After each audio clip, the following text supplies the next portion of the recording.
तो जब हम शाही सिक्कों की बात करते हैं, यहाँ से भी काफ़ी महत्वपूर्ण प्रश्न हमें देखने को मिलते हैं। कई परीक्षाओं में हमारे सामने ये आ भी चुके हैं। इस बात को भी आप और बड़े ध्यानपूर्वक देखना, क्योंकि इस पोर्शन की सेक्शन की एक समस्या है कि यहाँ पर बहुत ज़्यादा आपके सामने स्टोरीज या प्रसंग नहीं है जिसके आधार पर आप इनको याद कर सकें। इसका एक ही सलीका, एक ही तरीका है कि आप बार बार इन कॉइन्स के मैटर को समझने का प्रयास करें और अधिक से अधिक एक्सरसाइज करें। तो जो आपका टेस्ट होने जा रहा है उसमें सारे सिक्के अब तक जितनी परीक्षाओं में आ चुके हैं अपन निकाल कर एक तरफ इनको डाल देंगे, तो फिर आपको वो समस्या का सामना नहीं करना पड़ेगा। फिलहाल देखिएगा, सबसे पहला जो सिक्का आपको मिलता है वो है रावशाही। ये बेहद महत्वपूर्ण है रावशाही सिक्का। इसका संबंध अलवर रियासत से है। पहली बात तो इसका कुल वजन 173 ग्रैन भार का सिक्का है। अच्छा, इस पर महारानी विक्टोरिया, जो ब्रिटिश क्राउन जो था, जो ब्रिटिश साम्राज्ञी थी विक्टोरिया, उसका चित्र प्राप्त होता है। और ये प्रश्न आ चुका है कि किस रियासत के सिक्के पर आपको ब्रिटिश महारानी विक्टोरिया का चित्र प्राप्त होता है। तो वो जो महारानी है वो है विक्टोरिया, और दूसरी तरफ फिर अलवर के नरेशों का चित्र अंकित होता है। दूसरी बात, अलवर स्टेट की बात की जाए इस रावशाही के अलावा, तो पाओ आना नामक एक ब्रिटिश सिक्का भी, अंग्रेजी सिक्का भी प्रचलित था अलवर के अंदर, पाओ आना। तो रावशाही सिक्के की यदि बात की जाए, जो आप लोगों ने देखा कि रावशाही सिक्के का संबंध हमें सीधे तौर पर प्राप्त होता है कहाँ से, अलवर से, जिस पर आपको ब्रिटिश महारानी का चित्र और दूसरी तरफ 173 ग्रैन भार का ये सिक्का है, और दूसरी तरफ आपको अलवर नरेश का भी चित्र प्राप्त होता है। पाओ आना का संबंध भी अलवर स्टेट के साथ है, और ये जो स्टेट है ये पाओ आना, ये भी ब्रिटिश कॉइन है। आपको एक सिक्का, ये काफ़ी महत्वपूर्ण है, याद रखना, काफ़ी इम्पोर्टेंट है, जो आप पढ़ रहे हैं, झाड़शाही सिक्का। झाड़शाही का मतलब है जिसपे कचनार की झाड़ी अंकित थी। आज भी यदि आप जयपुर के विभिन्न जो रॉयल सिंबल से यदि वहाँ देखेंगे मंदिर वगैरह भी, तो आपको पचरंगी ध्वजा, और इसको आगे जाकर झाड़शाही असल में ध्वजा भी थी, ध्वज भी था, लेकिन कालांतर में फिर इसको कॉइन्स के रूप में स्वीकार किया गया। और राम सिंह जी के काल में इसमें कचनार के वृक्ष की 6 टहनियाँ इस पर अंकित थी, इसलिए इसको झाड़शाही बोला गया है। तो ये एक तो पहली बात तो ये गोल्डन कॉइन था, स्वर्ण मुद्रा थी, और जयपुर नरेश माधो सिंह जी द्वारा प्रचलित थी। और सवाई राम सिंह के काल में इसमें कचनार की कुल 6 टहनियाँ, याद रखना, कचनार की कुल आपको यहाँ पर 6 टहनियाँ प्राप्त होती हैं। इस बात को आप लोग अच्छे से समझ लीजिएगा। कचनार की कुल 6 टहनियाँ आपको प्राप्त हो रही हैं। 6 टहनियों वाली झाड़ी किसके काल में, सवाई राम सिंह जी। इस सवाई राम सिंह के काल के बारे में भी समझिएगा। ये सवाई राम सिंह असल में दो द्वितीय हैं। सवाई राम सिंह के काल में जब 1868 में जयपुर को गेरुए रंग में पुतवाया गया था, फिर बाद में इसको बड़ी त्रुटिवश स्टैनली रीड ने अपनी पुस्तक जो लिखी थी दी पिंक सिटी, उसमें इसको गुलाबी शहर बोला है। दूसरी बात, 1857 की जो क्रांति हुई थी उस दौरान भी आप सवाई राम सिंह जी जयपुर के शासक थे, और आपको जयपुर का समाज सुधारक नरेश भी कहा गया है सवाई राम सिंह जी के काल में। तो इसमें जो कॉइन जो था, जो सवाई माधो सिंह जी द्वारा प्रचलित था, उस झाड़शाही सिक्के के ऊपर चूंकि इसलिए बोला गया, उस सिक्के को सवाई राम सिंह के काल में उसमें कचनार वृक्ष की 6 टहनियों युक्त झाड़ी का चित्रांकन किया गया था। 6 टहनियों युक्त झाड़ी का, इसलिए इसको आपको झाड़शाही बोला गया। यदि आप अगला सिक्का देखें तो आपको प्राप्त हो रहा है कटारशाही, यानी कि जिसके ऊपर चांदी का सिक्का, इसके ऊपर कटार का चित्र अंकित है, और ये करौली नरेश महाराजा माणक पाल द्वारा प्रचलित था। 1780 में चांदी का सिक्का। झाड़शाही गोल्डन कॉइन है, याद रखिएगा। झाड़शाही सिक्का जिसके जो जयपुर है, कटार, झाड़शाही और माणकशाही सिक्के का संबंध आपको करौली के नरेश माणक पाल से मिलता है। 1780 में प्रचलित ये सिल्वर कॉइन था, चांदी का सिक्का था। तो याद रखना, कटार झाड़शाही का संबंध आपको करौली से है, झाड़शाही का संबंध आपको जयपुर से। अखेशाही बेहद इंपॉर्टेंट सिक्का। मैंने अभी तक का यही प्रयास किया, पिछले वर्षों की जो परीक्षाओं की मैं जो प्रकृति देखता हूँ, उनका जो नेचर देखता हूँ, उसके आधार पर मैं तमाम मैटर यहाँ पर आप लोगों को देता रहूँ। तो जो अखेशाही सिक्का है उसका संबंध वो जैसलमेर के स्टेट से, और ये चांदी का सिक्का है। कौन सा कॉइन, अखेशाही। डोडिया, ये काफ़ी महत्वपूर्ण है मेरे हिसाब से, इस वर्ष किसी भी परीक्षा में आएगा, ये कंफर्म है कि इस परीक्षा में मैं ऐसा कुछ अभी वायदा नहीं कर सकता हूँ। ये असल में इतना छोटा सिक्का था तांबे का, जिसका वजन था 18 से लेकर 20 ग्रैन भार का। 18 to 20 ग्रेन इसका वेट या वजन था, और इतना छोटा आकार था कि इसको कौड़ियों के रूप में ये सिक्का प्रचलित था। इस बात को आप लोग समझ लीजिएगा, कौड़ियों के रूप में। तो आम जनता द्वारा जैसलमेर में ताम्र सिक्का जो प्रचलित था, लेन देन आपस में एक कॉमन, हालांकि उस ज़माने में वस्तु विनिमय एक्सचेंज, इसको बार्टरिंग सिस्टम भी कहते हैं, कि आप वस्तु लेकर वस्तु देकर अपना जीवन यापन कर रहे हैं। फिर भी जैसलमेर के अंदर जो आम जीवन के रूप में जो प्रचलित सिक्का था वो था असल में डोरिया सिक्का, जो कौड़ियों के रूप में प्रचलित था। एक सिक्का जोधपुर से, जोधपुर अर्थात मारवाड़ से बेहद महत्वपूर्ण सिक्का हमारे सामने आ रहा है, वो है आदि वराह सिक्का। इस बात को समझ लीजिएगा, बेहद महत्वपूर्ण है। अच्छा, जो ये सिक्के अपन जो ले रहे हैं, तो कोशिश करना साथ के साथ बोलने की, जितना बोलोगे स्पीक आउट करोगे, जितना आप बोलोगे, चिल्लाना नहीं है क्लास घर में कि बाकी लोग परेशान हो आप लोगों से कि आज हमारे बच्चे को क्या हो गया, हमारे साथी को क्या हो गया। लेकिन याद रखिएगा, तभी आपको ये चीज़ें याद होगी। आदि वराह जो कॉइन है, इसका संबंध जोधपुर से है, इस बात को समझिएगा। और इस सिक्के के ऊपर हमेशा अंकित रहता था महादी वराहदेव। याद रखिएगा, ये गुर्जर प्रतिहार नरेश भोज द्वारा प्रचलित था। आप जानते हैं जोधपुर को माड़ भी कहा गया था, गुर्जर प्रतिहारों द्वारा शासित प्रदेश था, इसलिए इसको गुर्जरत्रा भी कहा गया था। ये हम जो लास्ट स्ट्रीमिंग क्लास थी, सेशन था आपके नामकरण का, वहाँ हम देख चुके थे। इन सिक्कों के ऊपर यज्ञ, अच्छा कुंड आ गया, कुंड है असल में ये, सूर्य चक्र एवं वराह का चित्र अंकित रहता था। आप लोग यहाँ पर जब देखें तो कुंड कर लीजिएगा, ब्लॉग पर मैं इसको और मॉडिफाइड कर दूंगा। तो ये कुंड है, सूर्य चक्र, वराह का चक्र, महादी वराहदेव अंकित था। प्रश्न आ सकता है कि महादी वराहदेव अंकित था किस सिक्के पर? वो सिक्का है असल में आदि वराह सिक्का। इस बात को समझिएगा। अजीत शाही सिक्के का संबंध आपको जोधपुर से प्राप्त होता है, जो महाराजा अजीत सिंह के द्वारा चलाया गया था। अब इनमें एक और इम्पोर्टेंट कॉइन आपके सामने आ रहा है, विजय शाही सिक्का, जो महाराजा विजय सिंह के द्वारा जोधपुर में चलाया गया था। अच्छा, ये मुगल बादशाह शाह आलम के लिए चलाया गया था। अब आप समझ सकते हैं कि ऐसा क्यों होता है। जब आप किसी नरेश की अधीनता में चले जाते हैं, अधीनता में जाने का मतलब है कि आप उसके सबऑर्डिनेट हो चुके हो, सत्ता भले ही आपके हाथ में, लेकिन आप किसके नाम पर चला रहे हो? जिसकी आपने अधीनता स्वीकार की है। उस ज़माने में एक प्रचलन था कि जुम्मे की नमाज के वक्त खुतबा पढ़ा जाता था। खुतबे का मतलब होता है एक लेख, भाषण देना, जिसमें स्वीकारा जाता था आम रियाया को या मुस्लिम रियाया या मिल्लत को, जनता को, कि यहाँ का बादशाह अमुक व्यक्ति है और खलीफा ने, वो चाहे तुर्की का हो चाहे बगदाद में बैठा हो, खलीफा को पैगंबर मोहम्मद साहब का, आप समझिएगा, धरती पर प्रतिनिधि, रिप्रेजेंटेटिव माना गया। इस्लामिक जो ट्रेडिशन है उसके आधार पर, जो एक इस्लामिक जो रिलीजन जो स्ट्रक्चर है उसके आधार पर, इस्लाम में किसी भी सुल्तान की, किसी भी नरेश की, किसी भी बादशाह की कोई कॉन्सेप्ट, अवधारणा है ही नहीं। पैन इस्लामिक की यदि मैं बात करूँ, एक धारणा आती है सर्व इस्लाम पैन इस्लामिक की, तो वहाँ पर सबसे बड़ा जो नरेश है वो खुदा है, उसके बाद खलीफा है, और उसके एम्बेसडर के रूप में सुल्तान या बादशाह, जो भी हम कहते थे, वो शासन करते थे। ये अलग बात है कि ये आइडियोलॉजी थी, प्रैक्टिकली ऐसा नहीं था। मुस्लिम बादशाहों ने भी जितनी मनमर्जी करनी थी, इतना इस्लाम के अगेंस्ट में जाकर, उनकी आम धारणाओं के अगेंस्ट में जाकर शासन करना, वो एक साधारण सी बात है। मैं बहुत ज़्यादा उसके डीप में भी फिलहाल नहीं जाऊँगा।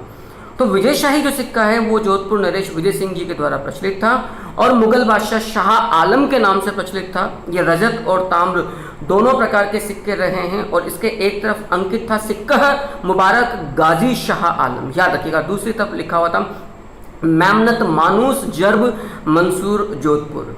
सर कैसे ये नाम याद होगा? भैया जी मेरे पास कोई चारा नहीं है, ये पर्शियन लैंग्वेज है, आपको याद रखनी ही पड़ती है। जैसे हम पढ़ते हैं कि नालंदा विश्वविद्यालय का डेस्ट्रॉयर या विनाशक था बख्तियार खिलजी, तो इसका पूरा नाम है इख्तियारुद्दीन मोहम्मद बिन बख्तियार खिलजी। या हम कहते हैं जी मोहम्मद गोरी के युद्ध हुए थे, उसका पूरा नाम है मुइज़ुद्दीन मोहम्मद बिन साम शिहाबुद्दीन मोहम्मद गोरी। मजबूरी है साहब, मेरे पास कोई चारा है ही नहीं, याद करनो ही पड़सी। और मैं एक प्रसंग मुझे याद आता है, एक मेरे स्टूडेंट का जो right now he is RS, उसने एक कहीं किसी सेमिनार में एक बात कही थी, सारी बातों का एक साथ पढ़नो तो पड़सी। आप जितनी मर्जी पढ़े, कुछ भी कर लो, इंस्पिरेशन ले लो, कुछ भी कर लो, लेकिन फाइनली पढ़ना आपको ही है। तो ये जो विजय शाही सिक्का है, जोधपुर का सिक्का है, चांदी और तांबे का सिक्का है, महाराजा विजय सिंह के द्वारा प्रचलित था। और शाह आलम, मुगल बादशाह शाह आलम, जिसको रंगीला के नाम से जाना गया था, उसके लिए प्रचलित था, उसके नाम से निकाला गया था। और इस सिक्के के एक तरफ लिखा हुआ था सिक्का मुबारक गाजी शाह आलम, और दूसरी तरफ लिखा हुआ था मैमनत मानूस जर्ब अल मंसूर जोधपुर। अब एक और सिक्का आपके सामने जोधपुर से काफ़ी महत्वपूर्ण आता है, मोहर। कल तैयार रहिएगा इसके टेस्ट के लिए, जैसे शानदार टेस्ट मैंने लेकर मतलब लिया है Q&A सीरीज आपके नामकरण की, तो सिक्का और अभिलेख का एक साथ होगा। जोधपुर में 1781 में प्रचलित 169.9 ग्रेन भार, आप ये मत मानना कि it is approximate 170 grain, sorry, वो परेशान कर सकता है एग्जामिनेशन में। 1.69.5, 1.69.7, 1.69.8 और 1.69.9 एग्जैक्ट ग्रेन वेट कितना है, तो आपको निकालना होगा 169.9 ग्रेन, 169.9 ग्रेन इस स्वर्ण सिक्के का भार था। मोहर, बेसिकली मोहर से अशरफी से मतलब सोने का सिक्का होता। अब लल्लू लिया, लल्लू शाही, रूरू रिया, ये सिक्के असल में जोधपुर के सिक्के थे, याद रखिएगा। ये आप जो देख रहे हैं लल्लू लिया, लल्लू शाही, रूरू रिया, जोधपुर के थे। इनमें लल्लू शाही जो सिक्का था वो जोधपुर में सोजत टकसाल से ढला हुआ सिक्का था, तो आपको याद रखना है विजय शाही, आदिवराह, मोहर, लल्लू लिया, लल्लू शाही, रूरू रिया, ये सिक्के जोधपुर के प्रचलित थे। चांदोड़ी सिक्के का संबंध मेवाड़ से है, याद रखना, चांदोड़ी जो सिक्का है वो मेवाड़ से है। गोल्डन कॉइन है, ये दो महाराणा स्वरूप सिंह द्वारा अपनी पुत्री चंद्रकंवर और महाराणा भीम सिंह द्वारा अपनी बहन चंद्रकंवरी की स्मृति में चलाया गया था। सोने का सिक्का है चांदोड़ी। एलची, हमने अभी देखा था सिक्का एलची, अकबर ने चित्तौड़गढ़ को जब जीता था 1568, अक्टूबर 1567 में आक्रमण किया था अकबर ने। कई पढ़े लिखे बड़े बड़े विद्वान हैं, मैं समझता हूँ विश्व इतिहासकार हैं, साहित्यकार हैं, जो कहते हैं जी कि ये यहाँ पर जो शाका हुआ था ये 67 से 68 के बीच में हुआ था। माफ़ करना जी, शाका सिर्फ एक ही दिन होता है, पूरे साल भर चलने वाला कार्यक्रम नहीं है। हमें बेसिक्स पता ही नहीं है, हमारी पढ़ने की आदत छूट गई, हम मेहनत करना ही नहीं चाहते हैं, तो ये समस्या तभी जाकर आती हैं। याद रखिएगा 23 अक्टूबर 1567 को अकबर का आक्रमण हुआ था और 23 मतलब आप यूँ समझिए 1568 के अंदर शाका हुआ था। तो ये जो जीता गया 1568 में, किसको? अकबर के द्वारा चित्तौड़गढ़ को, उदयपुर जो पूरा मेवाड़ रीजन जो था उसको जब जीता गया, तो सिक्का एलची नामक सिक्का प्रचलित किया गया था। इसी प्रकार का एक सिक्का आपको प्राप्त हो रहा है, देख रहे हैं आप, ढींगरिया, ये भी मेवाड़ के अंदर है। एक सिक्का और है भिलाड़ी, याद रखना, ये जो भिलाड़ी सिक्का है इसी से भीलवाड़ा शब्द व्युत्पन्न हुआ, ये मेवाड़ में ही था। पदमशाही सिक्का मेवाड़ का जो सलम्बूर ठिकाना था, ये सलम्बूर ठिकाने से पहले भील लोग यहाँ राज तिलक करते थे महाराणा के। उसके पश्चात सलम्बूर के जो चूड़ावत जो सरदार थे, चुंडावत जो थे, फिर उन्हें ये प्रताप के काल से ही फिर इन्हें ये अधिकार दिया गया था। ब्रह्म जो सिक्का था वो मेवाड़ में प्रचलित था। कटार शाही बूंदी में, कटार शाही, लेकिन कटार माणक शाही सिक्का आपने अलवर में करौली में देखा था, आप दोबारा देख लीजिए। झाड़ शाही सिक्का आपने देखा था जयपुर में, आप देख रहे हैं। कटार झाड़ शाही सिक्का आपने देखा करौली में। और आप यदि कटार शाही की बात करें, यही प्रॉब्लम है इनमें, कटार शाही की बात करें तो बूंदी में। तमंचा शाही सिक्का धौलपुर में, चेहरे शाही सिक्का बूंदी में, ग्यार संध्या सिक्का शाहपुरा में। लेकिन आप 11 सना सिक्का की बात करें तो ये सिक्का आपके आ रहा है बूंदी के अंदर, इस बात को भी आप लोग देखिएगा, बूंदी के अंदर आ रहा है। फाइन, अगला देखिएगा, यदि अपन देखते हैं हाली सिक्का, तो हाली नामक जो सिक्का था वो प्रचलित था कहाँ पर? बूंदी और कोटा में, ये आप लोग देख रहे हैं। 11 सना सिक्का बूंदी में। डब्बू शाही सिक्का आपके प्रचलित है कहाँ पर? जोधपुर के अंदर। डब्बू शाही सिक्का, हाली सिक्का कोटा बूंदी में, 11 सना सिक्का बूंदी में, लेकिन 11 संधिया सिक्का आपने देखा था जी शाहपुरा के अंदर। 11 संधिया सिक्का शाहपुरा में, लेकिन 11 सना सिक्का बूंदी में। तमंचा शाही सिक्का धौलपुर में, कटार शाही सिक्का बूंदी में। रस कपूर, ये बड़ा स्पेशल कैरेक्टर, रस Kapoor was a beautiful lady in Jaipur. ये कपूर फैमिली की नहीं है, इस बात को समझ लीजिएगा। ये कोई आप करीना कपूर, करिश्मा कपूर, रस कपूर नृत्यांगना थी, बेहद सुंदरी थी, and she was lover of Sawai Jagat Singh. Jaipur के नरेश सवाई जगत सिंह की प्रेमिका थी। अच्छा, शुरुआत में तो बड़ी मोहब्बत रही रस कपूर जगत सिंह साहब की।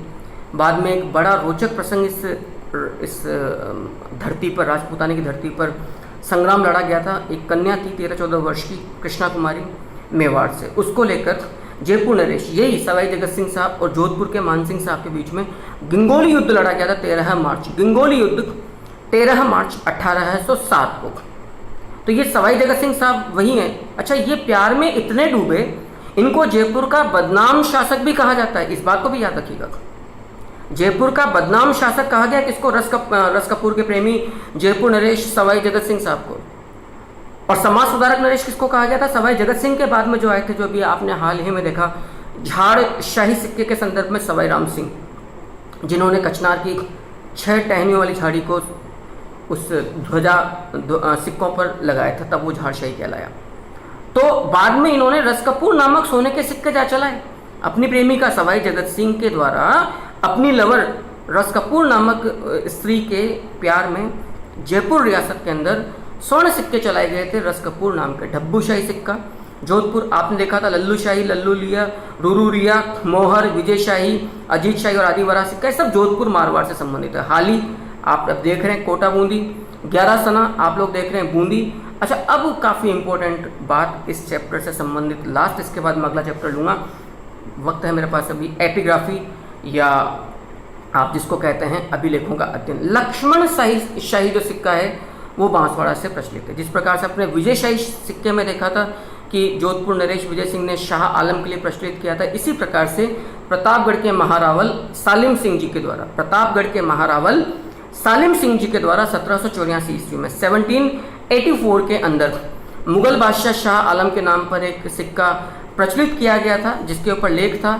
वही सिक्का है मुबारक बादशाह गाजी शाह आलम, और दूसरी तरफ लिखा हुआ था जर्ब 25 जुलूस मेमनत मानूस, जर्ब 25 जुलूस मेमनत मानूस। इस प्रकार से ये अध्याय आपका सिक्कों वाला पूरा होता है।